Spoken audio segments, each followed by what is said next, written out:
తాకట్లో ఉన్న మీ బంగారాన్ని విడిపించి ఆ రోజు ఆన్లైన్ రేటుకి కొంటాం. Sharma gold company. నమస్కారం అండి, వెల్కమ్ టు సుమన్ టీవీ. నేను గీతాంజలి. మనతో పాటు ఉన్నారు అభ్యుదయ ఫౌండేషన్ CEO నందకిషోర్ గారు. ఒక రకంగా చెప్పాలంటే మన దేవాలయాల గురించి, అక్కడ ఉన్న శక్తి గురించి మరొకసారి మనందరికీ కూడా గుర్తు చేస్తున్నారు. మనం ఎందుకు వెళ్ళాలి, అక్కడ ఎటువంటి ఎనర్జీ ఉంది, మనం ఏం చేయాలి, ఏం పొందుతాము అనేవి. 7 ఏళ్ల శ్రమ అండి వీళ్ళది. అంటే ఇప్పుడు మనం చూస్తున్నాము, ఇప్పటికిప్పుడు కనిపించారు. ఒక 2-3 మంత్స్ నుంచే కదా మనం నందకిషోర్ గారిని చూస్తున్నాం అనుకుంటున్నాం. కానీ దీని వెనకాల వాళ్ళ బ్యాక్గ్రౌండ్ వర్క్ 7 ఇయర్స్ నుంచి చేస్తున్నారు. ఈ దేవాలయాల్లో ఎందుకు ఇంత శక్తి ఉంది, ఇక్కడికి వస్తే ప్రాబ్లమ్ సాల్వ్ అవ్వడం ఏంటి, అనారోగ్యం నయమైపోవడం ఏంటి అనేది వాళ్ళకి డౌట్ అనిపించి వెళ్ళి రీసెర్చ్ చేసి ఆ రిజల్ట్ని మన ముందు ఇలా ఉంచుతున్నారనమాట. ఇది ఒక రకంగా మన అదృష్టమే. తెలుసుకున్న తర్వాత వెళ్ళి మనం అక్కడ ఎనర్జీని అందుకోవటం, దైవానుగ్రహం పొందడం అనేది. ఇవాల్టి వీడియోలో మరికొన్ని దేవాలయాల గురించి తెలుసుకుందాం. చాలా మందికి ఉండేది రాహు ప్రభావం ఉందండి, అలాగే పితృదోషం అండి, ఇంకొకటి చెప్తూ ఉంటారు ఏంటో తెలియని ప్రాబ్లమ్స్, సర్పదోషం అంటూ ఉన్నారు. మనం పురోహితుల దగ్గరికో లేకపోతే గురువుల దగ్గరికి వెళ్తే వీటికి నివారణ ఎలా అని చాలా మంది కామెంట్స్లో అడిగారు. మరి ఎక్కడ ఈ దేవాలయం ఉంది, ఎలా మనం వీటి నుంచి బయటపడాలి తెలుసుకుందాం. నందకిషోర్ గారితో మాట్లాడదాం. సార్ నమస్కారం. నమస్తే అండి. నమస్తే. హ్యాట్స్ ఆఫ్ టు యూ అని చెప్పాలి. అంటే ఇంత ఇన్ఫర్మేషన్ గ్యాదర్ చేయడం ఒక నిధిలా దొరికారు మీరు. అంటే తవ్వే కొద్దీ వస్తూనే ఉంటాయి అన్నట్టు చాలా దేవాలయాలు కదా. సుమారుగా ఎన్ని దేవాలయాల ఇన్ఫర్మేషన్ ఉందండి మీ దగ్గర? ఇప్పుడైతే 10,000 ఆలయాలు ఉన్నాయి. అమ్మ బాబోయ్, 10,000 వినాలే కానీ చెప్తూనే ఉంటారనమాట. మనం కంటిన్యూస్ గా ఇంకొక 2 సంవత్సరాలు చెప్పుకున్నా మన దగ్గర దేవాలయాలు ఒక సిరీస్ అయిపోతుంది ఖచ్చితంగా. థ్యాంక్ యూ సో మచ్, ప్రతిసారి యాక్సెప్ట్ చేస్తున్నారు, టైం ఇస్తున్నారు. ఇలా మనం చాలా దేవాలయాల గురించి చెప్తున్నాము. ఇంకొకటి ఏంటంటే, ఎప్పుడైతే మీరు ఇలా చెప్పడం స్టార్ట్ చేశారో, 6 పడైవీడు దేవాలయానికి వెళ్ళడం, చక్కగా 6 రోజుల్లో 6 సుబ్రహ్మణ్య క్షేత్రాల దర్శనం, 8వ సోపానం తెలుసుకుని తిరుమల, అష్టమ సోపానం గురించి తెలుసుకుని తిరుమల వెళ్ళటము, శ్రీరంగం ఆ టెంపుల్స్ గురించి, రంగనాయక స్వామిది, ఇలా ఒక్కొక్కటి తెలుసుకుంటూ వెళ్తూ ఉన్నారు. కుక్కే అయితే అద్భుతం సార్. అసలు మీ వల్ల ఎంతో మంది వెళ్ళి ప్రాబ్లమ్స్ నుంచి బయటపడ్డవాళ్ళు. అంటే మాకు ముందు ఆ ఇన్ఫర్మేషన్ ఇచ్చేవాళ్ళు కావాలి. సో అదొక బాధ్యతగా మనం అందిస్తూ ఉన్నాము, తెలుసుకుంటూ ఉన్నారు. అందులో మనకు నిజాలు చెప్పేవాళ్ళు కావాలి. నిజం సార్, నిజాలు చెప్పేవాళ్ళు కావాలి. అంటే ఏదో కల్పితం కాకుండా. నిజం సార్. మరి ఇవాళ అడగబోతున్నది మీకు ఆల్రెడీ అర్థమైందేమో. సర్పదోషం ఉందంటున్నారు, వెళ్ళి జాతకం చూపించుకుంటే. పితృదోషం ఉందంటున్నారు. ఏవో తెలియని ప్రాబ్లమ్స్, ఇవి సాల్వ్ అవ్వట్లేదు అన్న వాళ్ళకి ఏదైనా ఒక దేవాలయం ఉందా? మన భారతదేశంలో ఇంతకుముందు మీకు చెప్పినట్లు ఈ సర్పదోషాలకి వీటికి అత్యంత మహిమాన్విత క్షేత్రం కుకి క్షేత్రం అండి.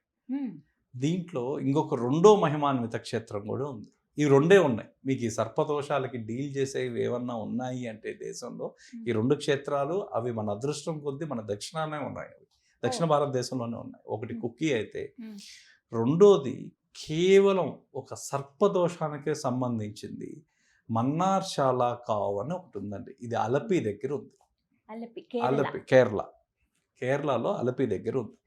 దీనికి కరెక్ట్గా అర్థం చెప్పాలి అంటే నాగాస్ లివింగ్ ఎనర్జీ జోన్ అంటారండి. ఇది నిజమైన నాగులు. ఇంకా అక్కడ మీరు ప్రత్యక్షంగా కూడా చూడొచ్చు. నాగుపాములు ఒక పక్క తిరుగుతుంటాయి, వాళ్ళు ఒక పక్క పూజలు చేస్తుంటారు, ఒక పక్క అవి తిరుగుతూ ఉంటాయి. అలాంటి లైవ్ ఎనర్జీ జోన్ ఏదన్నా ఉందంటే దీనికి ఒక రహస్యమైన టెంపుల్ కూడా అండి. ఇది జనరల్గా అందరి దగ్గర కూడా లేదు. ఇది ఒక రహస్యమైన టెంపుల్ కూడా. ఈ మన్నార్శాల దగ్గర హరిపాద్ ఏరియాలో ఉంటుందండి. నాకు మీరు అడ్రస్ అడిగారు కాబట్టి హరిపాద్ ఏరియాలో అలపిలో వెళ్ళాలి. అలపి నుంచి మీకు సుమారు ఒక 40-50 కిలోమీటర్ల దూరంలో హరిపాద్ దగ్గర ఉంటుంది. సో అలపి వెళ్ళిన వాళ్ళందరికీ కూడా దాని పేరు వచ్చి శ్రీ నాగరాజ డైటీ అండి. ఇక్కడ ఎవరన్నా ఉన్నారంటే ప్రధాన దేవుడు శ్రీ నాగరాజ అన్నమాట. సో ఇక్కడ విశిష్టం ఏంటంటే, పితృదోషం ఉన్నవాళ్ళు, ఆ తర్వాత సర్పదోషం ఉన్నవాళ్ళు, ఈ 2 కాంబినేషన్స్, ఈ కాంబినేషన్స్ కలిపి ఎవరికైతే జాతకంలో వాళ్ళు ఆ 2 ఉన్నాయనుకుంటారో, ఈ మన్నార్శాల అనేది చాలా శక్తివంతమైన క్షేత్రం అండి. ఇక్కడ ప్రధాన అర్చకురాళ్ళు ఉంటారు. ఒక అమ్మవారు ఉంటారు ఇక్కడ, చాలా ముస్లాం. ఆమెది ఇక్కడ ప్రధాన అర్చకురాలు. ఈ క్షేత్రంలో వాళ్ళే. అక్కడ నాగులు ఉంటాయని చెప్పారు. నాగుల పాటికి నాగులు ఉంటాయి. వాళ్ళు వెళ్ళినప్పుడు వాళ్ళ పాటికి వాళ్ళు చేస్తూ ఉంటారు. ఎందుకంటే అప్పుడు పరశురాముడు దానికి ఉన్న కథ ప్రకారం ఆ నెగిటివిటీ విషాన్ని మొత్తం తీసుకుంటాయండి. విషాన్ని మొత్తం తీసుకుంటాయి కాబట్టి ఆ క్షేత్రంలోకి మీకు అడుగు పెట్టంగానే మనలో ఉన్న నెగిటివిటీ మొత్తం లాగేసుకుంటాయి అక్కడ ఉండే మనకి సర్పాలు. కనిపిస్తాయా సార్ ఇప్పుడు వెళ్ళినప్పుడు? చాలా మంది భక్తులకి కనిపించాయనేది, ఆ. కొంతమంది వాటి ఫోటోలు తెచ్చుకున్నారు, కొంతమంది తేవడానికి భయపడ్డారు. కానీ ఎందుకంటే చాలా నిష్ఠ నియమాలతో కూడుకున్న గుడి అండి. అన్ని దేవాలయాలకు మీరు ఎలా వెళ్ళినా పర్వాలేదు కానీ ఈ పరిహార క్షేత్రం, అందులో పరశురామ క్షేత్రానికి చాలా పద్ధతులు ఉన్నాయి. మీకు 3 రోజుల ముందే ఈ గుడికి నేను వెళ్ళాలనుకున్నప్పుడు ఒక 3 రోజుల ముందు నుంచి మీరు నాన్ వెజ్ తినకూడదు, ఆల్కహాల్ తాగకూడదు. ఆ తర్వాత ఇది కష్టం అందరికీ. మీరు ఎవరి గురించైనా నెగిటివ్ టాక్ కూడా చేయకూడదు, నెగిటివ్ మాటలు కూడా మాట్లాడకూడదు 3 రోజుల ముందు. 3 రోజుల ముందు నుంచి. సాధారణంగా మనకంటే ఒక రోజు ముందు నుంచి నియమం చెప్తారు, కానీ 3 రోజుల ముందు నుంచి ఈ నియమం అనేది చాలా కంపల్సరీగా పాటించవలసిందండి. మీకు అక్కడ 100కు 100% ఫలితాలు కావాలన్నా మీకు ఖచ్చితంగా ఈ నియమం అనేది పాటించాలి. ఈ నియమం పాటించకపోయినా మీరు అక్కడికి వెళ్ళి పూజలు చేసినా మీరు తిరిగి ఇంటికి వచ్చేసరికి మీకు జ్వరమో ఏదో ఒకటి వచ్చి ఉంటుంది. అంత పవర్ఫుల్ క్షేత్రం అండి ఇది.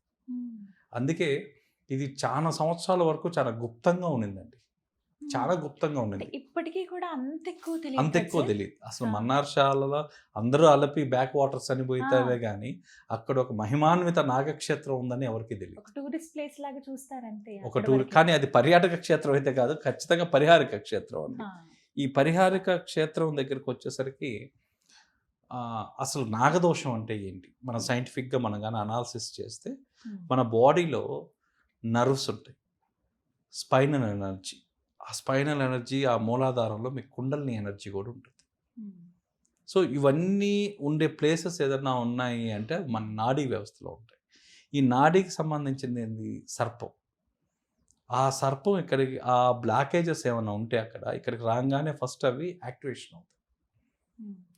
యాక్టివేషన్ అవుతాయి. ఆ తర్వాత మీకు నాగపూజ అంటే ఏంటి అంటే మనం కానీ చూసినట్టయితే సైకలాజికల్ రిలీజ్ చేస్తుందండి. రిలీజ్ రిచువల్ అంటారు. అంటే మన సైకలాజికల్గా మనం ఎక్కడైతే మనం ఆగిపోయామో, ఆ సైకలాజికల్గా మనం ఎక్కడైతే బందీ అయి ఉన్నామో దాని నుంచి రిలీజ్ చేస్తుంది. అంటే మన వంశంలో నుంచి మనం ఎప్పటి నుంచో మనకు ఆస్తులు వస్తుంటాయి మన డిఎన్ఏతో పాటు. వంశపారంపర్యంగా వచ్చే కర్మలు ఏవైతే ఉన్నాయో మనకు తెలియదు, అవి ఏంటో కూడా తెలియదు మనకి. సో ఆ కర్మలన్నిటినీ కూడా మనకి ఈ టైం వచ్చేసరికి ఎలా కనిపిస్తాయంటే ఒక దోషం కింద కనిపిస్తాయి మీకు. అవే పితృదోషాలు, శాపాలు, ఇవన్నీ దోషాలుగా మారుతాయి. ఈ దోషాలు ఏంది, మీకు అవరోధాలు. మన డెవలప్మెంట్కి కానీ మనం ముందుకెళ్ళడానికి కానీ ఇవి అవరోధాలు. ఇవన్నీ ఈ క్రానికల్ స్ట్రెస్ అండి. మీకు ఇంతకుముందు నేను చెప్పినట్టు పాపం అంటే ఏంది అంటే ఒక క్రానికల్ స్ట్రెస్, ఎప్పటి నుంచో మన దీంట్లో ఉండిపోయింది, అది మన బాడీలోనూ, అది ఎప్పటి నుంచో మనతో పాటు క్యారీ చేస్తున్నాం. ఇలాంటి స్ట్రెస్ని రిమూవ్ చేయాలన్నా, అలా మన బాడీలో ఉన్న నెగిటివిటీని మొత్తం తీసేయాలన్నా కొన్ని క్షేత్రాలు ఇవి ప్యూర్గా వాటికే పనిచేస్తాయి. సో ఇక్కడ దగ్గర పోయి వేరే కావాలంటే కుదరవు.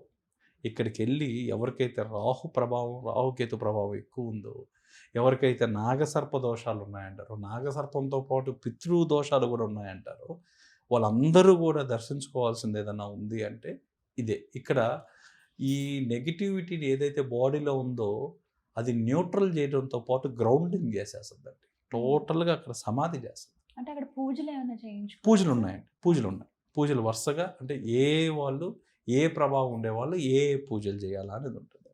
సో ఇది మెయిన్గా ఈ గుడి వచ్చి మన కార్మిక్ బర్డన్ని తీసేస్తుంది.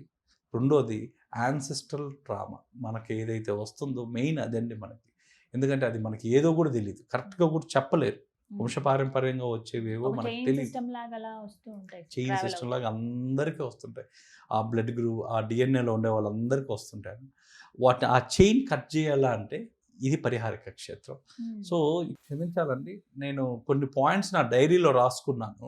సో ఎందుకు అంటే కొన్ని వేల ఆలయాలు మా దగ్గర ఉండిపోయాయి. సో 10,000 పైన నా డైరీలో ఎప్పుడు దాదాపు 2,000-3,000 ఆలయాలు ఎప్పుడూ ఉంటాయి. సో వీటిలో నాకున్న ఇంటెన్షన్ ఏంటంటే ఏ ఆలయం గురించి కానీ ఏ ఇంపార్టెన్స్ ఒక పాయింట్ కూడా మిస్ కాకూడదు అని. సో మన మస్తిష్కం చిన్నది కాబట్టి సో దీంట్లో నేను చెప్పగలిగినంత వరకు చెప్తున్నానండి. మిగతా రెఫరెన్స్ నేను ఒకసారి చూసుకొని మీకు చెప్తున్నాను. సో దీనివల్ల ఏమవుతుందంటే ఏ పాయింట్ మిస్ కావు అని. మా ఇంటెన్షన్ ఏంటంటే ఏది మిస్ కాకూడదు అని. Sir. సో ఇక్కడికి వచ్చేసరికి అండి ఫ్రైడే అండ్ ట్యూస్డే చాలా ఇంపార్టెంట్ అండి ఇక్కడ. Friday and Tuesday. సో ఇక్కడికి వచ్చేసరికి నూరం పాలం అనే పూజ చాలా ఇంపార్టెంట్. పసుపు పాలతో అభిషేకం చేసి ఎవరైతే ప్రధాన అర్చకురాలు ఉన్నారో ఆమె చేస్తుంది. ఆమె అభిషేకాలన్నీ చేస్తుంది. ఆ తర్వాత దీంట్లో మామూలుగా యథావిధిగా సర్ప పూజ, సర్పబలి, నాగ పూజ అని చేస్తారు. ఆ తర్వాత ఇంకొంచెం డీపర్ దోష రిమూవల్ చేసేదానికి కూడా ఈ పూజలు పనికొస్తాయండి. రాహుకేతు శాంతి అనేది పనికొస్తుంది. వాళ్ళకి ఏంటంటే ఎన్నో రోజులుగా, ఎన్నో సంవత్సరాలుగా, ఎన్నో వంశాలుగా మిగిలిపోయినవి ఏవైతే ఉన్నాయో ఆ కర్మలన్నీ కూడా అక్కడ తీసేయడం అంటూ జరుగుతుందండి. సో ఈ టెంపుల్ ఆ తర్వాత అయిపోయిన తర్వాత అండి దాదాపుగా 6 నుంచి 11 రోజులు టెంపుల్ నుంచి వచ్చిన తర్వాత ఎర్రగడ్డ, తెల్లగడ్డ లేకపోవడం మంచిదండి. ఉల్లి, వెల్లుల్లి. సో వీటితో పాటు నాన్ వెజ్ కూడా లేకుండా ఆ ప్రసాదం ఏదైతే ఇస్తారో ఆ ప్రసాదం పొద్దున సాయంత్రం తీసుకోవడం వల్ల సో అదొక మెడిసిన్ లాగా పనిచేసి ఆ కర్మ హీలింగ్ అనేది స్టార్ట్ అవుతుందండి. ఆ 11 రోజుల్లో ఏవైతే కర్మలు ఏవైతే ఉన్నాయో వాటి దగ్గర నుంచి మీకు రిలీజ్ చూపిస్తుంది. సో వీటికి మెయిన్గా ఎందుకు పనికి వస్తుంది అంటే మ్యారేజ్ బ్లాకేజెస్ ఉండే వాళ్ళకి ఆ రెండో దగ్గరకు వచ్చేసరికి సంతానం. ఎందుకంటే మన పైనుంచి వచ్చే మెయిన్ ఎఫెక్ట్ ఈ రెండింటి మీద పడుద్ది. ఆ తర్వాత వీటి రెండిటి వల్ల కలిగే మూడోది ఏదైనా ఉంటే ఫైనాన్షియల్ది కూడా ఉంటుందండి. యాన్సెస్టర్స్ సిన్స్లో మీకు ఫైనాన్షియల్ బ్లాకేజెస్ కూడా దీనివల్ల ఒక్కొక్కసారి జరుగుతూ ఉంటుంది. ఆ ఫైనాన్షియల్ బ్లాకేజెస్ కూడా ఈ టెంపుల్లో మీకు క్లియర్ అవుతుందండి. సో జనరల్గా మన బాడీలో మనం కానీ చూసినట్లయితే రాహు ప్రభావం అంటారండి. రాహు ప్రభావం అంటే ఏంటి అంటే మీకు సైంటిఫిక్గా చెప్పాలంటే ఒక అనుమానం. రాహు అంటేనే అనుమానం, డౌట్ఫుల్నెస్. ఇది ఒక్కసారి మీ మైండ్లోకి ఎక్కేసింది అనుకోండి, అది ఎక్కింది ఏం చేస్తుంది అంటే స్ట్రెస్గా మారద్ది 2 రోజులకి. హై స్ట్రెస్ వస్తే ఏవే డిసీజెస్ వస్తాయో మీకు తెలుసు. అందుకే రాహుగ్రహం ఉండడం వల్ల ఆ పెద్ద డిసీజెస్ వస్తాయి అని చెప్తారు. ఎలా చెప్తారంటే సైంటిఫిక్గా రాహు అంటేనే మీ మైండ్లో ఉన్న అనుమానం పెనుభూతమై ఆ పెనుభూతం స్ట్రెస్గా మారి అదే మీకు సిక్నెస్కి, మీ ఫిజికల్ హెల్త్కి కొట్టద్ది, మీ అవరోధానికి కూడా అది అడ్డం వస్తుంది. సో అది పరివర్తన, అది బాగు చేసే ప్లేస్ ఏదన్నా ఉందంటే ఈ మన్నార్శాల.